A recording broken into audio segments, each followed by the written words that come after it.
లక్షల కోట్లు బినామీ పేరు ఉన్న ఆ తెలుగుదేశం పార్టీని పవన్ కళ్యాణ్కి అప్పచెప్పడానికి కనీసం కాపులందరూ బీసీలందరూ కాపులు 27%, బీసీలు 55-60%, బడుగు బలహీన వర్గాలు 90%. అందులో ముఖ్యంగా ఈ ఐఏఎస్ ఐపీఎస్లు పుట్టుకొక పార్టీ, గట్టుకోడు పార్టీ, పిచ్చోళ్ళు పార్టీలు పెడుతున్నారు అనవసరంగా ఓట్లు 100,000 ఓట్లు చేర్చడానికి. మీకు గుండె గీయించుకున్న కాపు కావాలా, ప్యాకేజ్ స్టార్ కాపు కావాలా?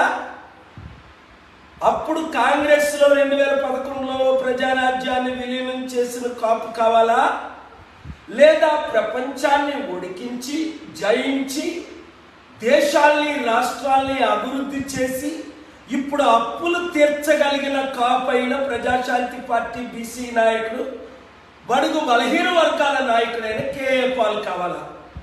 అనేక మంది ఐఏఎస్ ఐపీఎస్ ప్రొఫెసర్స్ చేరిపోతున్నారు. ఇప్పుడు కుక్క కాదా? 25 కాదు 24 సీట్లకే పక్కన కూర్చొని మరి చంద్రబాబు నాయుడు ముందు 5 సీట్లు ప్రకటించాడు. అందులో ఎవరికి ప్రకటించాడో మీకు తెలుసు. పవన్ కళ్యాణ్ ఎక్కడ పోటీ చేస్తాడో కూడా ఇంకా ప్రకటించలేదు. ఎందుకు? ఒంటరిగా పోటీ చేస్తే లైఫ్లో గెలడని ఆయనకు తెలుసు. మనతో కలొచ్చు కదా, 100 సార్లు ఆహ్వానించాను కదా. కాపులు బీసీలు బడుగు బలహీన వర్గాలకి న్యాయం ఏమైనా చేస్తారు ఈ అన్నదమ్ములు?